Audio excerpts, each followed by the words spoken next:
Wacha nimsalimie ile uongo ya Kasongo. Musangarire. Musangarire. Mone baramu. Ni muongo si muongo?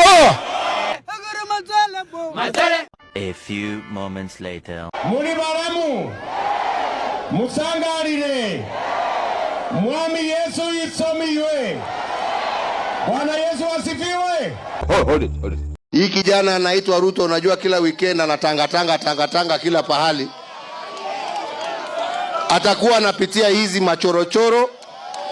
Akiona kuna kitu inaenda kona mumwambie. Si namna hiyo? Si namna hiyo? William Ruto. AKA Githinji. Kama wewe unasema sisi tuko na akili ndogo, unatudharau sana. Kama within 3 years kazi yote Kibaki alifanya ya masomo umeharibu. Kazi ya matibabu Uhuru Kenyatta amefanya umeharibu. Biashara zote umeharibu. Watoto umesema wapigwe risasi kwa mguu. Biashara zote zimeharibika. Wewe Githinji unaambia wa Kenya ati wakupatie nafasi ati you can make Kenya a first world country. How?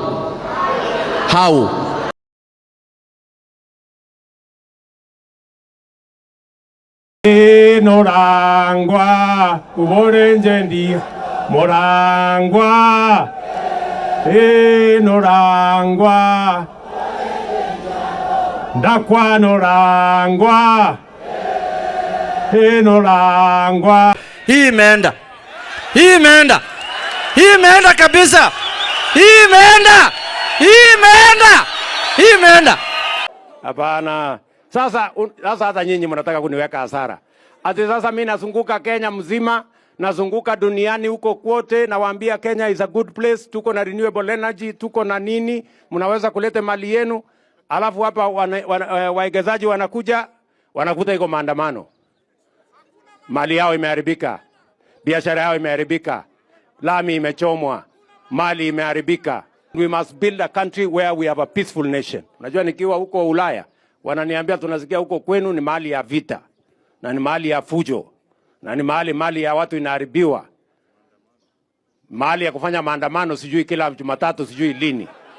Mimi nauliza nyinyi, hii mambo ya maandamano ya kuharibu mali ya watu na kuharibu mambo ingine itaendelea hapa Homa Bay? Itaendelea hapa Homa Bay? Kwa sababu mimi nataka wakati mimi natafuta waegezaji, sisi tunaweka amani katika taifa letu la Kenya, ndio waegezaji wakuje hapa so that we can grow our country.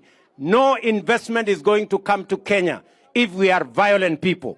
If we are people engaged in destruction of property and destruction of business. We want to encourage people to come and invest in our country, but we must also, as the people of Kenya, make sure that we are a peaceful nation and we are a people that appreciates property, appreciates business, so that we don't destroy people's property and business. Otherwise, we are going to lose investment. Na mimi sitaki tena nisikie watu wamekosa kuegeza mali yao Homa Bay kwa sababu iko fujo.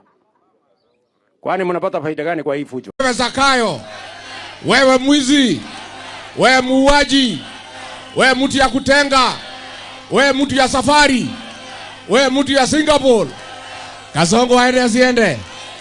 Kasongo aende asiende? Wangapi wanasema Kasongo aende? Kasongo wangapi wamekaribisha Kuzo Rigiji hapa? Rigiji amekaribishwa hapa nyumbani na Makuzo. Sisi ni cousins. Sisi ni familia moja. Huyu Kasongo alikuwa anapiga kelele ati Rigiji anasema Makuzo wakae pamoja. Wewe Kasongo, wachana na familia yetu. Kwenda tafuta makazini yako huko Sudan, pahali uliwacha Makuzo yako. Aende Sudan asiende? Mimi nakuja hapa kutafuta vile tutaishi pamoja.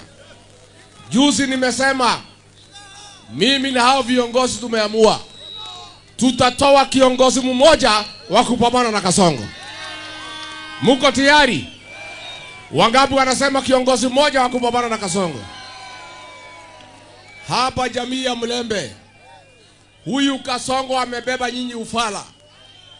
Anatuma personal assistant yake, mtu ya Standard 2, anaitwa Faruk, ati kudanganya Waluya, ati watafanya Wetangula president 2032. Ni uongo si uongo?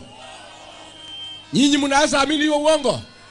Sasa wewe Kasongo unatuma Faruk kudanganya Waluya, Anasema ati kudanganya Waluya, ati watafanya Wetangula president 2032. Ni uongo si uongo? Nyinyi mnaweza amini hiyo uongo? Sasa wewe Kasongo unatuma Faruk kudanganya Waluya, ati utawapatia urais 2032. Wewe hutakuweko. Wewe tunafukuza 27, utakuwa Sugoi. Sasa utasaidia Wetangula ukiwa wapi? Number 2, umezoea kudanganya watu ya Mlembe. Leta hiyo. Wewe umezoea kudanganya watu ya Mlembe.